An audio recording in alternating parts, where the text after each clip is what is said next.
کیا بلوچ جنگجوؤں کا اگلا نشانہ مزار قائد یعنی محمد علی جناح کا مقبرہ ہوگا؟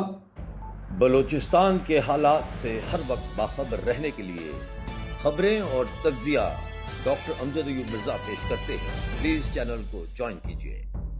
دوستو، آپ جانتے ہیں کہ 2013 جون میں BLA نے ایک حملہ کیا تھا بلوچستان میں زیارت میں، اور وہ حملہ کیا گیا تھا اس ریسٹ ہاؤس پہ جہاں محمد علی جناح نے اپنی زندگی کے آخری ایام گزارے تھے۔ یہ حملہ اس شدید نوعیت کا تھا کہ عمارت تباہ و برباد ہو گئی تھی۔ اس وقت کے وزیر اعلیٰ عبد المالک صاحب نے یہ کہا کہ میں جلد از جلد اس عمارت کو تعمیر کروں گا، پھر وہ بنائی بھی گئی،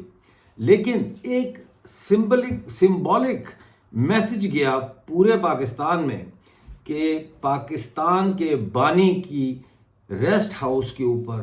حملہ بیسیکلی پاکستانی ریاست کے اوپر حملہ تھا۔ یہ ویسے بھی ایک ہیریٹیج سائٹ تھی۔ جس طریقے سے اب حملے ہو رہے ہیں، اور میں آپ کو بتاؤں گا بلوچستان ریپبلکن گارڈز نے جو حیدرآباد میں حملہ کیا ہے اس کے بارے میں بھی نظر یہ آتا ہے کہ اب آہستہ آہستہ بلوچ سرمچار پاکستان بھر میں پاکستان کی جو علامتی عمارتیں ہیں ان کے اوپر حملہ آور ہونے جا رہے ہیں۔ بلوچ ریپبلکن گارڈ کے ترجمان دوستین بلوچ نے میڈیا کو جاری کردہ بیان میں بتایا ہے کہ پرسوں رات کو بلوچ ریپبلکن گارڈ کے سرمچاروں نے سندھ کے ضلع حیدرآباد کے علاقے مٹیاری میں پاکستانی فوج اور پاکستانی پولیس کی گاڑی پر خودکار ہتھیاروں سے فائرنگ کر کے نشانہ بنایا۔ اس حملے کے نتیجے میں پولیس کو جانی اور مالی نقصان ہوا۔ دوستین بلوچ نے کہا ہے کہ BRG بلوچ ریپبلکن گارڈ اس حملے کی ذمہ داری قبول کرتے ہیں اور اس طرح کے حملے بلوچستان کی آزادی تک جاری رہیں گے۔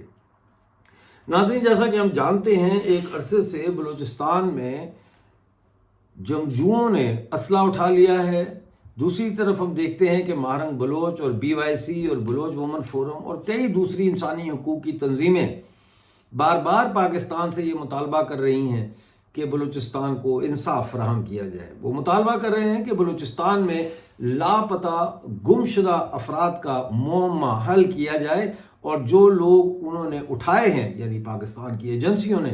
اگر کسی کو اٹھایا ہے تو ان کو عدالتوں میں پیش کیا جائے۔ پاکستان کا موقف یہ رہا ہے کہ یہ جو لاپتہ لوگ ہیں دراصل یہ خود ہی لاپتہ ہوئے ہیں، اور ان میں سے بہت سارے لوگ پاکستان سے باہر چلے گئے ہیں مزدوری کے لیے، کچھ ایران چلے گئے ہیں، افغانستان چلے گئے ہیں، وغیرہ وغیرہ۔ لیکن اگر یہ لوگ دوسرے ملکوں میں مزدوری کرنے کے لیے چلے گئے ہیں تو پھر ان کے پیاروں کو کیوں نہیں پتہ، وہ ان سے رابطے میں کیوں نہیں؟ اور اگر اس مزدوری کا مقصد یہ ہے کہ اپنے گھروں کے حالات کو ٹھیک کیا جائے، اپنی فیملیز کو لیونگ سٹینڈرڈ کو تھوڑا بہتر کیا جائے، تو پھر وہ تنخواہیں جو ان کو مل رہی ہیں اس میں کا بڑا حصہ وہ اپنے گھر والوں کو کیوں نہیں بھیج رہے؟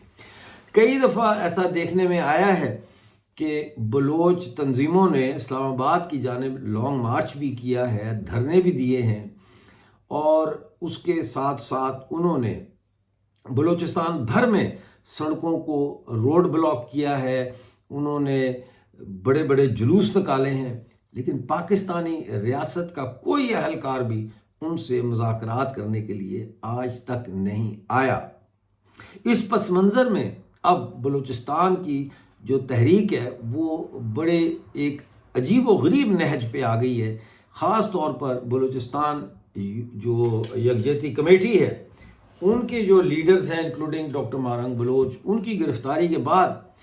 یہ خیال کیا جا رہا تھا کہ پورے بلوچستان میں آگ لگ جائے گی۔ ہاں ہوا، بہت مظاہرے ہوئے شروع کے دنوں میں، لیکن 8 ماہ گزرنے کے بعد نظر ایسا ہی آ رہا ہے کہ BYC کے رہنماؤں کی بازیابی کے لیے اور وہ مدعا جس پر یہ تحریکیں چلا رہے تھے، یعنی گمشدہ اور لاپتہ افراد کا مسئلہ، یہ اب صرف